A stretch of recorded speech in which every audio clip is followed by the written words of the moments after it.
10 seconds remaining. 5 seconds remaining.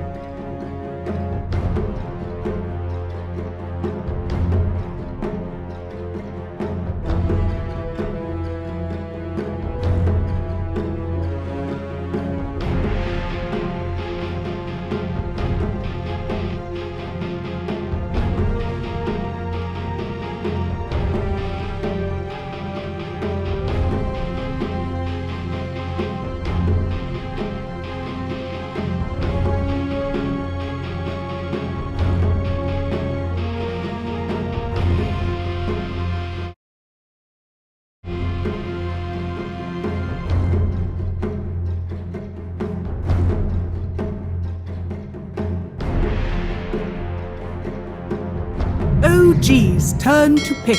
Admiral Conker.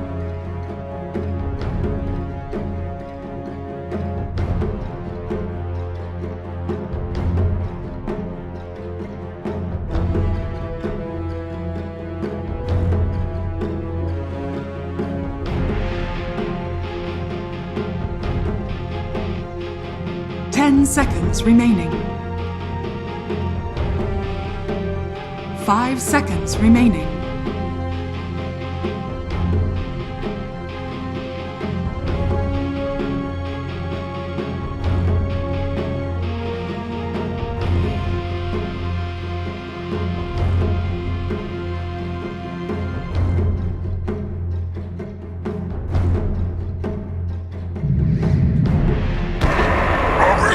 You may now select your heroes.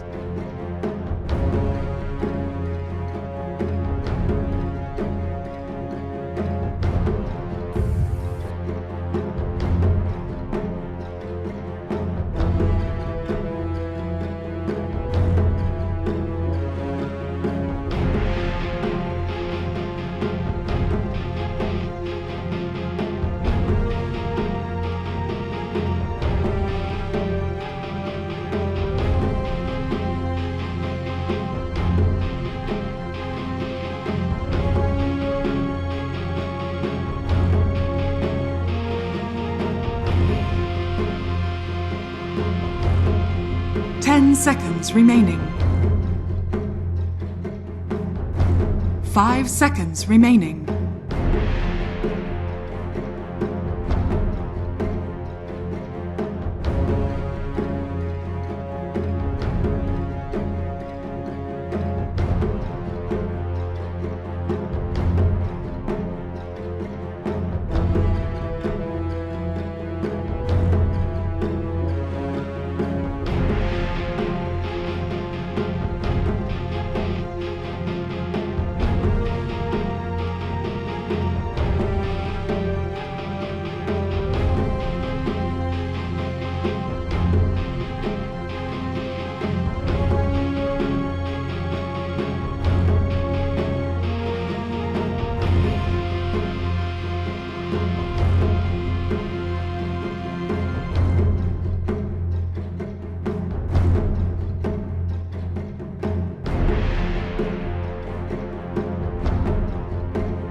How you doing?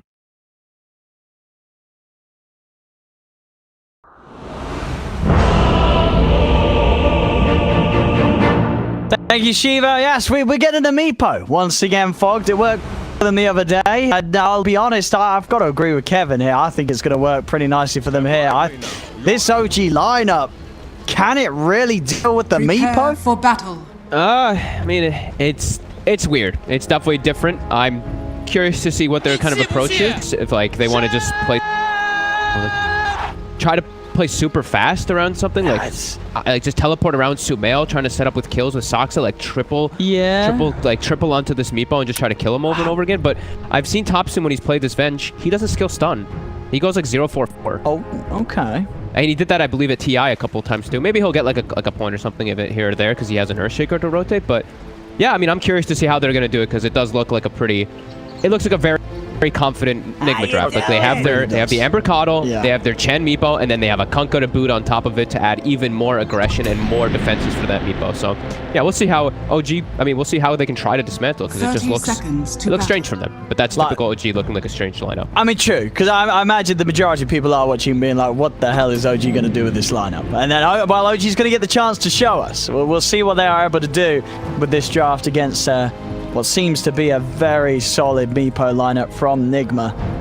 Yeah, we were all hoping for the ET or the Pango, of course, you know, but unfortunately that ET gets banned, and they opted to not go for the Pango. I was on board with Sind again, honestly. I was like, I'm pretty sure they're going to pick that one, because that just looks like the strongest Topson style that he likes to play, but yeah, just different approach. I mean, I'm going to really be all eyes on this Topson Vengeful Spirit. I don't know how this hero can beat a Meepo, just at sort of any stage of the game.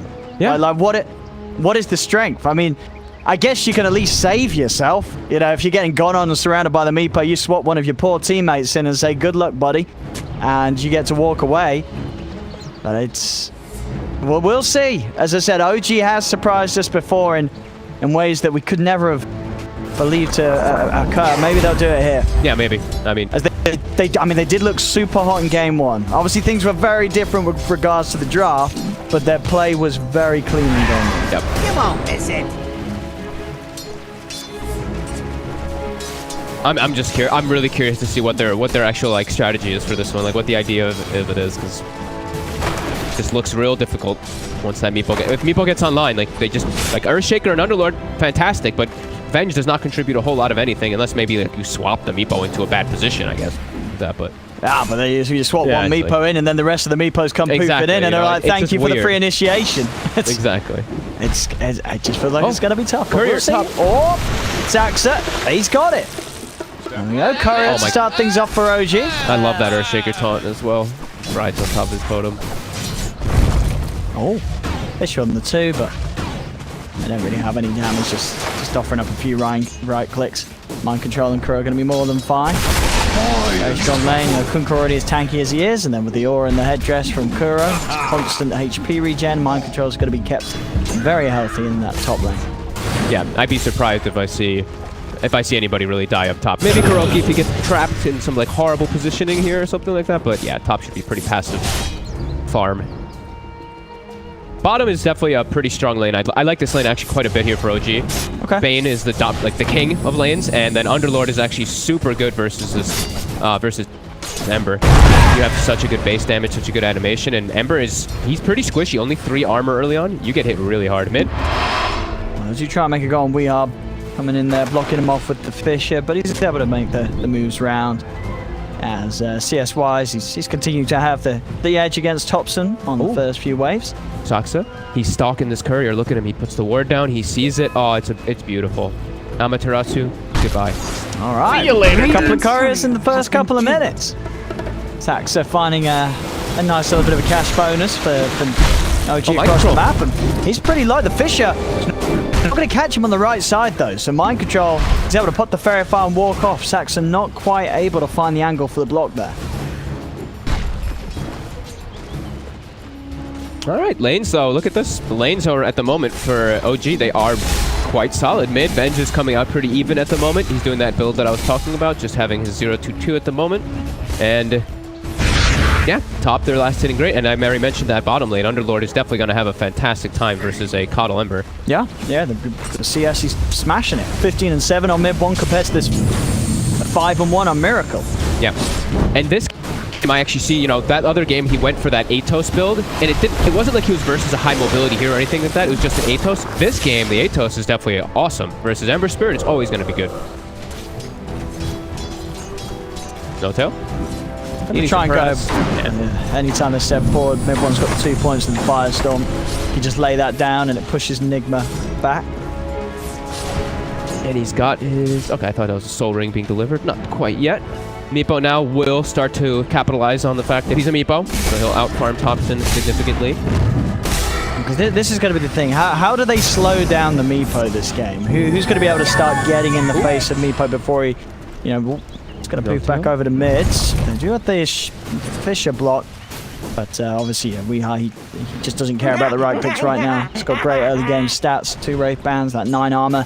Means the Thompson just barely tickles him as a mid-venge at this stage. And then when Nature's Prophet hits 6, catch him off guard maybe with a Wrath of Nature. That might be one of the ways that they can actually try to slow him down. He's pretty tanky, but that might be enough. We see how much damage that last bounce of the Wrath can actually do in most situations. And Sox is giving him full experience. Sox level 1, Sumail approaching level 5. So I think that probably is the game plan, that they use that Wrath early on to just capitalize on the lane advantage. Bounties. Dude's able to get the most of them. GH is heading over, but already he's going to be there to secure that one for Nigma as it is. My thrift rewarded. Be back to mid. Top start. For one. What was the item build going to be on this mid-venge? I think he just... I remember him doing a TI. It was just like treads, and he just went a bunch of Wraith bands. But I think he went orange. I can't remember exactly what build it was, but I think he's been doing that in pub. So top. Sumail does get brought down. Finally, the first blood. Was my Bit of a slow start, 5 minutes in, but Nigma able to eventually break the silence. And now the rotation from Soxa. He's trying to make something happen down bottom. See with the Bishop, he's holding on to it. Into the root. Oh, Miracle. Cannot get out of there. Mid one punch is too hard. Normally. So moves being made on both sides of the map, and both offlaners getting involved in some early action. And this is, I like this from mid one. Are you seeing this one? The item build you'll only ever do if there's a Meepo on your team, pretty much. But going for the Ag straight up, folks. Yeah, he doesn't have the Meepo on his team either. Oh wait. Yeah, he doesn't. I was like, I was trying to wonder what you're talking about. I was trying to theorize why he would get Ags first. I was like, well, mate, it's got to be. Anyway, he's not. No, it's a different team. Again, they dive top though. This time a rotation from Weep. I think Kuroki actually teleported him up there with the Divine Favor. All right, they also find no tail. So Folk, then, why the Ags? Why rush Ags? Maybe he's not going to do it. The Venge and then NP just buffer. It's not very value though. Oh, maybe it is. We'll see. I mean, it's mid one rush in the Ags. Okay. Dire's top tower is under Never seen fun. Never seen an Underlord do this before. Radiant's first time. bottom tower is Not under first attack. item. No, first item. definitely not. Never. I think I've only seen a couple Ags actually, like ever. I have like one vivid memory from like Katowice or something, one with like Vici playing it or something. It was like a huge game with that one, but I rarely see this item picked up. As they get the sleep on Miracle. Dire's the root.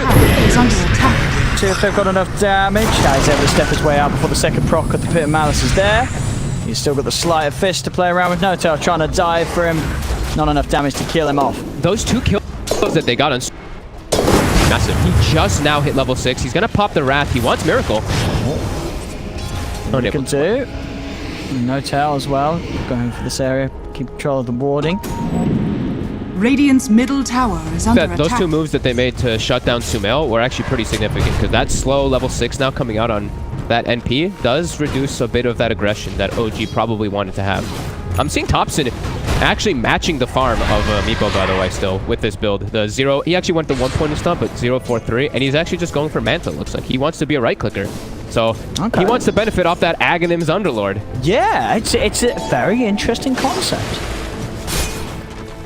Dire's middle tower is under attack. Well, here we go. Looking towards Kuro. They find the Chen alone in the jungle and are able to hold on to this top lane, start to push it back out. Now I'm trying to. So the Aghanim's Underlord, right? It gives what? It's half the bonus. Is it half the bonus damage to your teammates? Yes.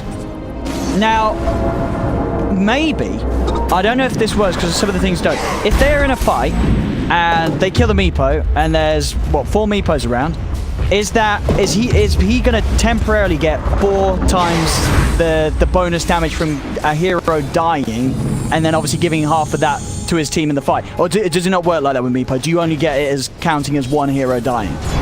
Because if it is more than 1, then you can maybe see the logic there. Obviously that does require you to start the fight by killing the Meepo, which is, that's not an easy thing to do, but maybe you do get multiple hero benefits from killing the Meepo. What do you think?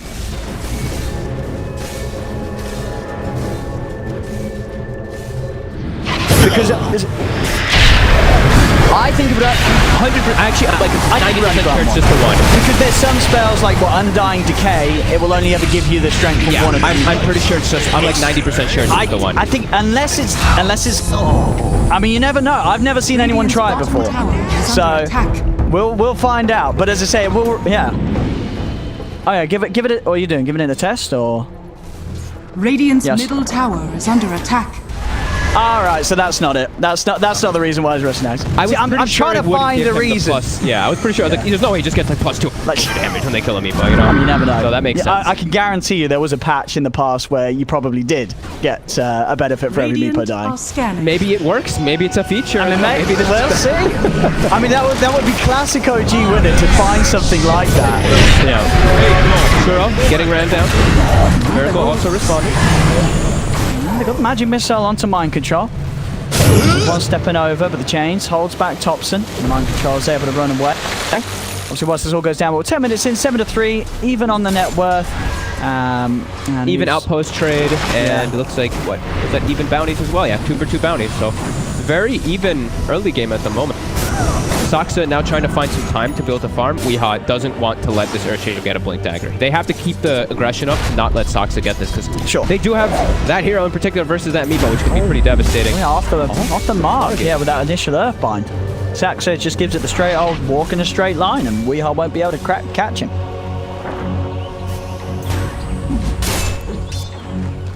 God, you got me scared for a second asking that question. I was like, but I mean, so where did you get that info from? Where did you read that? Okay. Alright, okay. I mean, I think you're right. There's no way, and there's no way it grants you multiple hero buffs. Well, actually, I mean, there is a way, and that's if it's been overlooked in the code. But, you know, I'm sure that it's not. This is a perfect game, and anyone who says otherwise, I will hunt down. Do not criticize it. Well, we'll see. We'll see. He's halfway onto the axe. Yeah, this downtime is fantastic for OG. Look, Sox is loving this. He's just staying top, getting all this farm for himself. He's gonna get a Blink Dagger in decent time. And we'll try and catch him before the TP's out, but he's already away. Mind control, still able to get the connection onto No-Tail. Sets up with the X-Spark into the rope combo. No-Tail will fall. Whilst this goes on, we are making as good as progress onto the E-Blade as you would hope for. It's got 2200 into the Eagle Song. It's going to be there very shortly. So far, nothing being done by OG to slow down this Meepo's early game. Weeha's getting all the space that he did expect. But they're getting a significant farm on their side, right? Their 3 cores are farming excellent, but Sumail, he's dead. Weeha's able to find a grab on him. I saw him porting up there too. I was like, I wonder why he wants to actually set up on top, because you have to imagine they want to hunt Saksa, who's been up there for a long time. So that was a bit of a weird location for me to see Sumail TP on.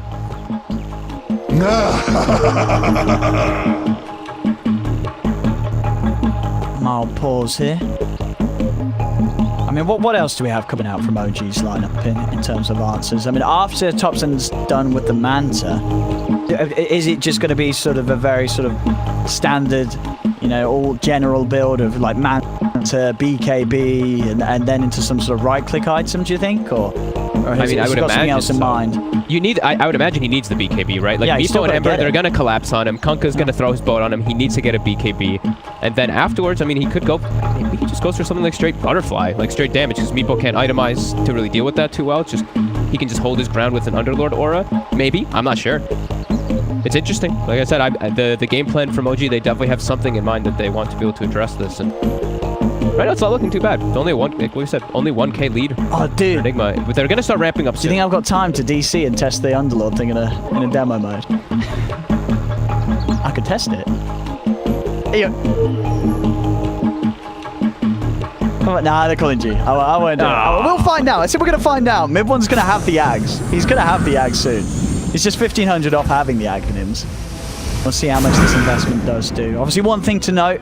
It is only the temporary damage you share, right? Yes. The permanent atrophy bonus, that doesn't get split apart. Obviously, early on, that doesn't really matter, as doesn't tend to be that high a number at all. But later on, it's kind of feels bad that doesn't get shared as well.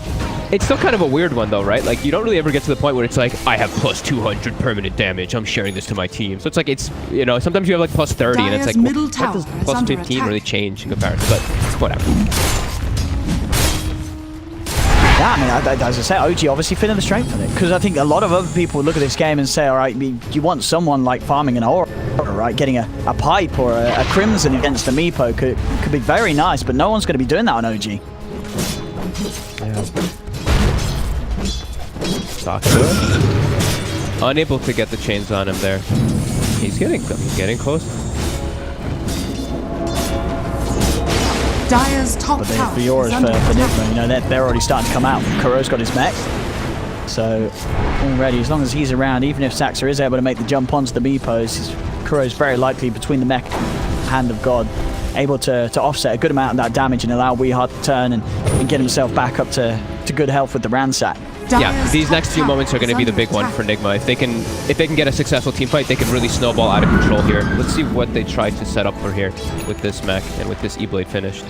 Drum also finished on the Ember too, so they're definitely going to look to start getting pretty aggressive here in the next few moments. Down bottom, they're hunting. That's going to be able to find him with the net as he runs down No-Tail. Quick with the E-Blade. There's the burst, another kill for Weehar, and again, same build as we saw him do the other day. The E-Blade into the then Silver Edge, so he can continue to just hunt and find these pickoffs aggressively. Now over towards the mid they go, Nigma. Very confident in making plays with this Meepo, with Weehar farming the jungle while sticking with the team. Look at this. So now he's giving these creeps to Saxa. He's going to have the Blink Dagger finished up now, so they might actually be able to react pretty soon to this aggression coming up from Nigma. This Blink is exactly what they were waiting for to actually be able to fight. Under attack. And we'll see if he can catch Weehar off guard. I think it's going to be hard, because even if he does land it, it's not going to be that much. I don't, you know, it's sure if he gets a slam on 5, it will look pretty, but it's not going to take this Meepo from 100 to 0 when it's just a level 1 Echo Slam. And you know, Weehar's going to be playing with that in mind. He's very unlikely to be caught with the Meepos on a target and allowing the opportunity for Saxon to get that sort of unless it's inside of a rush pit where you're almost guaranteed to land a pretty good one. And these check creeps are kind of in the area. He may make it in time. This could work out. Saxon's able to time it perfectly. Outside of the pit, No-Tail jumps down. Saxon always got it. Echo Slam only onto Miracle. The Hand of God's out. There comes the boat. It's not the blink play that they needed. As Saxa doesn't manage to get the jump, he's dead alongside No-Tail. Sumail's going to fall as well this game. And then we can start to expect to see it go pretty roughly. They do get the Meepo. The Miracle, Kuro, and GH still alive. The chains, it's something for OG. Swap as well. Thompson trying to get Kuro back in the reach of mid-bomb, but the X-Mark holds back mid-bomb. Okay, it's something. They do kill the Meepo, and that will stop Nigma from finishing off Roach. Thompson going over towards Mind Control with the Magic Missile. They're still trying to fight here, OG, with just the 2 of them, but Nigma, they've got the numbers, can't kill Mind Control. Mind Control pops the 1. He's going to be fine. Miracle jumps back out to the side. Thompson getting low, but No-Tail, he's back in with the grip. Look at Thompson go. They're actually holding this round the pit now. He's got the Orchid done. They're going to get Miracle. All right, never mind. OG push them out of the pit. They're going to be able to step in themselves, and they may just take this Roshan. Kuka's going to buy back. Yeah, buy back as well on Miracle. They do not want to let OG get their hands on this. They have to commit. Someone's got to go in. OG's going to get it. Roshan's down. Aegis into the hands of Sumail. OG, they won this fight, and now Nigma, they're going to try and fight this. GH, he's already getting burst though. They've lost the Keeper of the Light. The boat comes crashing down onto Thompson, and Sumail will get them. Sumail's going to be back up for round 2 with that Aegis. Sumail cannot TP out of this. He tries. So a little bit back and forth. OG, they're able to push Nigma out of the pit. They get the Roche, the Aegis. Nigma buy back, and Nigma will proceed to win the overall engagement. But a little bit of fire there from OG for sure. I mean, it forced 2 buybacks? That's 2 buybacks. Buybacks on 2 cores. You removed an Aegis from a Meepo 10 lineup. I mean, that's pretty big. And we got to see the power of Thompson just standing and holding his ground around that Underlord. He's queued up the Butterfly now, too, because, I mean, that's kind of what we expected him to do. And these 2, Aghanims is now finished. Let's see what differences is it actually able to make in these next few moments. As I mean, their net worth is pretty good, and it's just really that Meepo who's catapulting forward. All right, yeah, let's have a look at this. One thing I will be honest, I didn't realize as well, with the Aghanims, it is quite a large buff to the duration that you keep the stacks for. So you are building up a very high amount of atrophy aura. Oh, that's a good call, actually. You learn something new about these items. I said, well, you never see this, you know, you never buy an Aghs on Underlord, but yeah, it's up to 100 seconds. So, you know, you're used to seeing sort of the temporary damage that's built up within a minute, which is the normal standard duration of the max level atrophy aura. There's an extra 40 seconds where Mid-One's going to be cleaning up creeps and building that aura up. Yeah, there is a lot of creeps, and there's a lot of even like the Chen creeps and everything being thrown inside fights. If Mid-One survives with the Venge throughout the fight, they could get real strong. Nigma, they're trying to press forward though. They actually find Mid-One. Oh, Mid-One. He's going to turn with the pit onto Miracle. Miracle remnanting away. They do try and focus the Underlord first, as Mid-One's going to say, I'm getting out of here. Hops. Dark Grip, will he get out in time? He won't. E-Blade to the face. Actually jumps over the Echo. It does catch the forward. The Fidget out as well. They've killed off Miracle. Sumail in with the silence onto one of Weehar's Meepo. Thompson tops over. They're focusing down Weehar. Are they going to be able to get him? He's getting low. He's trying to get the Meepo out of there. Thompson, one more magic missile. Wave of Terror. Thompson, they get the kill. Weehar's able to bring down two of them with him. But again, it's OG coming out on top of these engagements. Mind Control left behind, blocked up by the Sprout. Thompson swats back into range, into another magic missile. Mind Control, he's going to go as well. OG, they are making it work here. The Thompson Venge. These constant swaps just allowing him to be in perfect position to beat down on it whichever target they need to prioritize. And they're actually doing it here, OG. Yep, that Soxa just annihilated Miracle. He just disappears before the fight even starts. They had to commit so much to actually kill Mid-One because he's pretty tanky with this. He also has this dragon skill that makes him even tankier on top of it. And they had to expend so much that, yeah, OG ends up getting a perfect setup there. Even though the Hand of God and the mech was used, they had the damage to dish right through it. Radiant's bottom tower is under attack. That's pretty spectacular. I mean, now Thompson, he's level 18. He already had the Manta, and we mentioned that butterfly that he wants to go for, but now Thompson in a pretty deep position. Yeah, I don't think he's not going to be able to swap himself out of this situation. As Nigma will punish Thompson for farming out and alone over by Nigma's Ancients. Looking over to the mid. Middle. He's going to go for this. Beats him with the Remnant Chains. Mid-One, no Dark Grip available for 25 seconds. Weehar's looking for the follow-up net. Won't find the initial connection, but I don't think it'll matter as the rest of the Meepos have moved in. The defensive Nightmares tried to be offered up by Notel, but it isn't going to save Mid-One as Nigma. They're not done. Another chains onto Notel. They'll move over and chase down a third. Double kill for Weehar. Nigma can push in and start looking for some of these tier 2s down bottom with the illusion. Thompson's trying to keep at least this bottom wave shoved out against Nigma. Well, he can push this tower with the illusion. They're even going to glyph, force a reaction out from GH. He is X to come back into the fight if they do need him. But yeah, you see OG immediately. They have 3 heroes dead. They don't want nothing to do with that. Mid lane, push top, push bottom. I mean, Thompson's continuing to farm even when he's dead. That's the power of the core Venge. And as you say, we saw how much damage it was doing to the tower there before this butterfly is out. Once that is there, you know, with the extra stats and punch, this illusion is going to start doing a whole lot of work, even when Thompson's, you know, out cold. He's going to be really strong when he does get this butterfly. Yeah. I mean, already we're seeing them being able to focus down one of the Meepos and kill Weehar in the team fights. They're chasing forward here too now. They actually find anybody though. Not quite able. But a smoke, they want to. Radiant are they see GH for a second, but they want to go for a bigger target at the moment.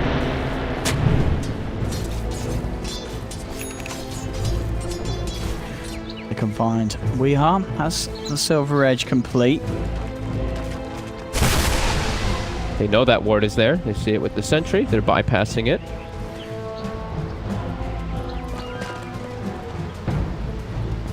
Trying to get some vision over here on the other side. Notel, he saw them for a moment.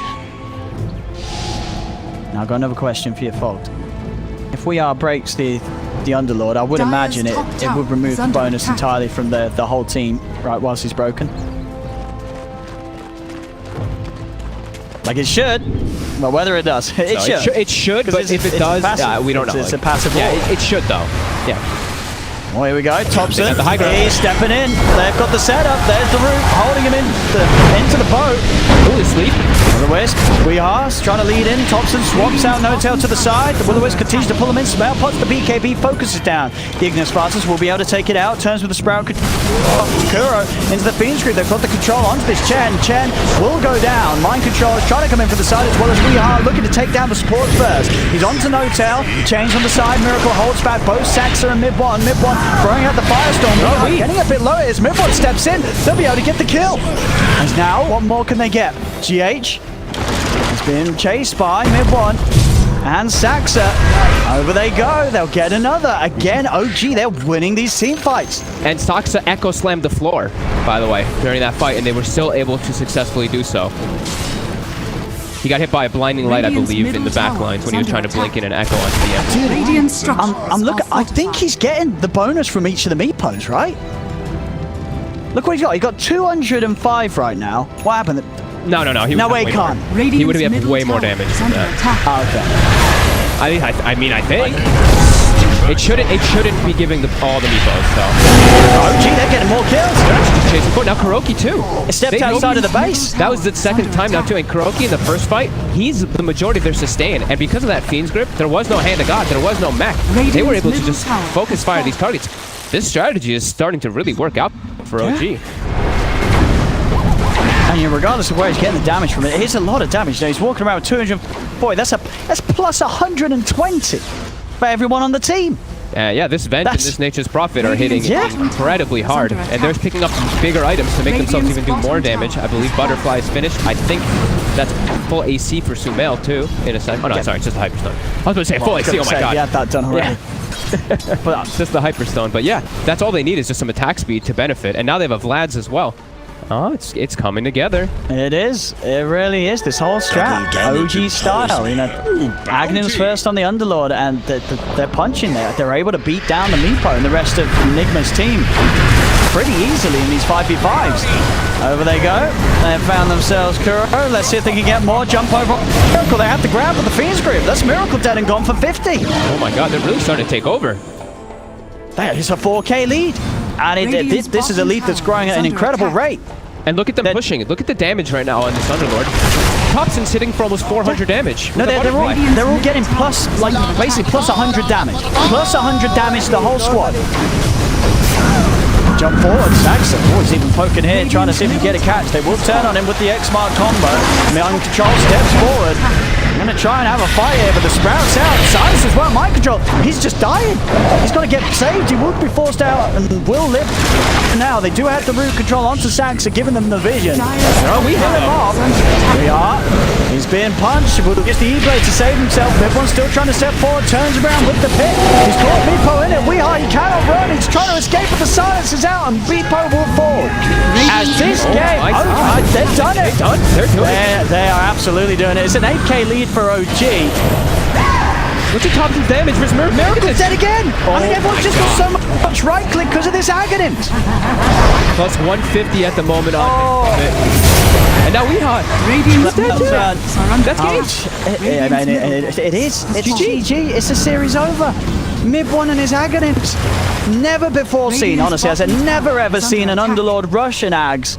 But it was the perfect answer. It just gave them so much damage. There really was. There was no other item that he could have got that would have had that much impact, without a doubt. You saw in those last fights, he's getting plus 200 easily.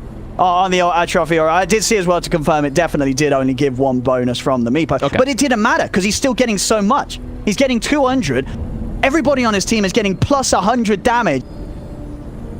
Like that's an insane amount of damage, folks. Plus 100 damage aura. That's ridiculous. And they're all boosted up too because there's a Venge aura as well that we have to do. We do have to add in there as well. And I mean, they looked so hot this game. Like I didn't really feel like Miracle had much of an impact because he just couldn't. They're standing there holding their ground. Like OG, that one fight around Roche, what was a 2v5 or 2v4 for a long time. This Underlord and this Venge. Wow.